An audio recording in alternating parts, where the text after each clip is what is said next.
I'm 101 years old, and I'm still living in my own home, not in a facility, not in assisted living, not in some room with a stranger deciding when I eat and when I sleep. My own home, my own kitchen, my own bed. At 101. And I'm going to tell you exactly why. 5 morning habits I've done for years. 5 things I do before 9 a.m. that keep me independent, keep me strong, and keep me out of a nursing home.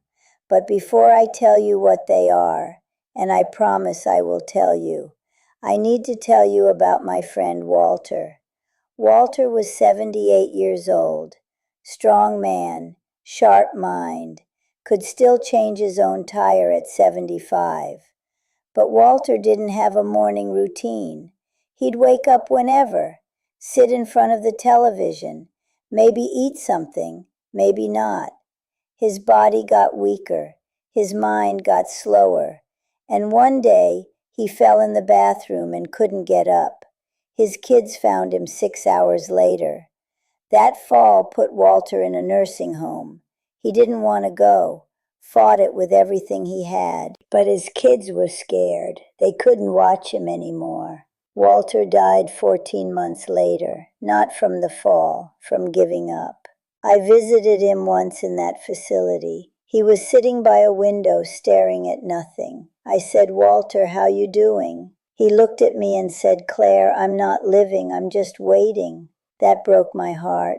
This man who used to fix everything, build anything, go anywhere, reduced to waiting. I watched it happen, and I made myself a promise. I will do whatever it takes to stay in my own home until the Lord calls me himself. That promise turned into 5 habits. 5 things I do every single morning, rain or shine, sick or healthy, whether I feel like it or not. Here they are. The first habit, I drink my beetroot juice. Now, if you've watched my other videos, you know about this. Beetroot juice saved my heart, got me off blood pressure pills back in 1993. But here's what most people don't understand.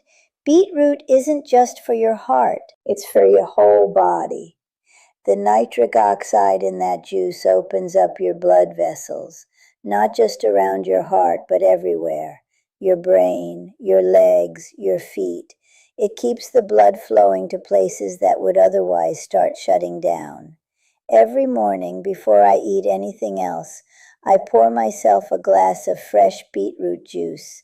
I sip it slow. I let it do its work. That's habit 1. Takes 5 minutes. The second habit, I wake up my second heart. Your calves are called your second heart because they pump blood back up to your chest. But if you don't use them, they stop working. The blood pools in your legs. You get varicose veins, numbness, and eventually your legs start to die. So every morning while I'm standing at my kitchen sink, I do 30 calf raises. I lift my heels up off the floor, squeeze at the top, and lower back down. 30 times, every single morning. It takes 2 minutes. Nobody even notices I'm doing it. But those 2 minutes are why I can still walk to my mailbox, why I can still feel my feet, why my legs haven't given up on me. That's habit 2. The third habit, I practice never getting stuck. You know what puts more people in nursing homes than anything else? Not being able to stand up from a toilet.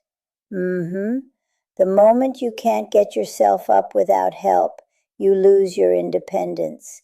You lose your dignity. You lose your freedom. So every morning, when I sit down in my chair for breakfast, I stand up and sit back down 3 times. No hands, just legs. I call it my never get stuck rule. It looks silly. My daughter thinks I'm crazy. But I can get off any toilet in America without grabbing a handrail. I can get out of any car, any chair, any pew at church. That's not luck. That's practice. Habit 3 takes 1 minute. The fourth habit, I breathe on purpose. Most people don't think about their breathing. They just let it happen. But the way you breathe tells your body whether to relax or panic.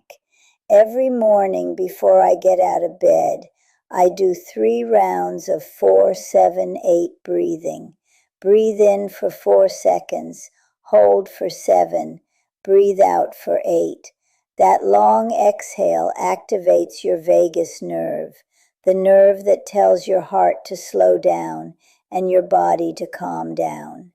Most people wake up in panic mode, racing thoughts, tight chest, already stressed before their feet hit the floor. Not me. I start my day calm, peaceful, ready. Those 3 breaths take less than 2 minutes, and they set the tone for everything else. Habit 4. The 5th habit, I make my proof of life call. Every morning at 8 a.m., I call my friend Ruthie. She's 94, lives alone just like me. We don't talk long. Sometimes it's 5 minutes, sometimes it's 30 seconds.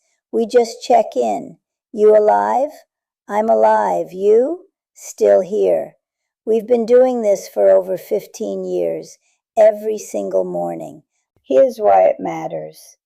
When you live alone, nobody knows if something happens to you. You could fall. You could have a stroke. You could lie on that floor for hours before anyone notices. But if Ruthie doesn't hear from me by 8:15, she's calling my daughter. And if I don't hear from her, I'm calling her son. We keep each other accountable. We keep each other alive. That's not just a habit, that's a lifeline. And let me tell you something else. That call isn't just about safety, it's about connection. Loneliness kills people faster than smoking. I read that somewhere. When you live alone, it's easy to disappear into yourself, to stop talking, to stop caring. That morning call keeps me connected to the world, reminds me that somebody's thinking about me, that I matter to someone. We laugh, we complain, we gossip a little, don't tell the pastor, but mostly we just remind each other, you're not alone. Now let me tell you why these 5 habits work.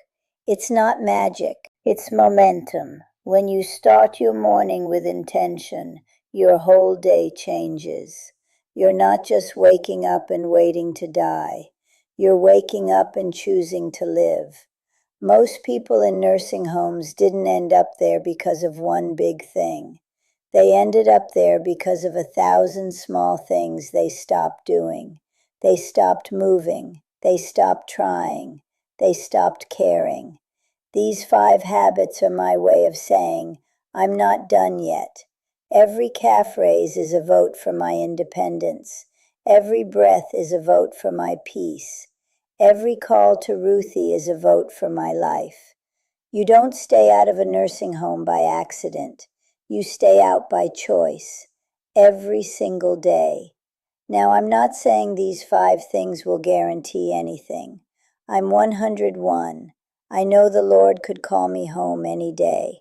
But until He does, I'm going to keep fighting, keep moving, keep showing up for myself. Because here's what I've learned. The body follows the routine. If you give it nothing, it gives you nothing. But if you give it something, even 20 minutes of intention every morning, it will fight for you. My body has been fighting for me for 101 years, and I'm going to keep giving it reasons to continue. That's what these habits are. They're not chores, they're gifts I give myself. Every morning I'm saying, body, I haven't given up on you, so don't give up on me. And you know what? It listens. Here's what I need you to understand. You don't have to do all 5. Start with 1, just 1. Maybe it's the calf raises. Maybe it's the breathing. Maybe it's calling someone you love every morning. Pick one, do it for a week, then add another. That's how you build a life that keeps you out of a nursing home, one habit at a time. Now tell me in the comments, What's your morning routine? And if you don't have one, what's the first habit you're going to start? I want to know, because we're all in this together. And if you haven't watched my videos on beetroot juice, leg exercises, or breathing tricks, go watch them. They explain each habit in detail. This video is just the overview. The real secrets are in those. Now if you'll excuse me, it's almost 8 a.m. and Ruthie's waiting for her.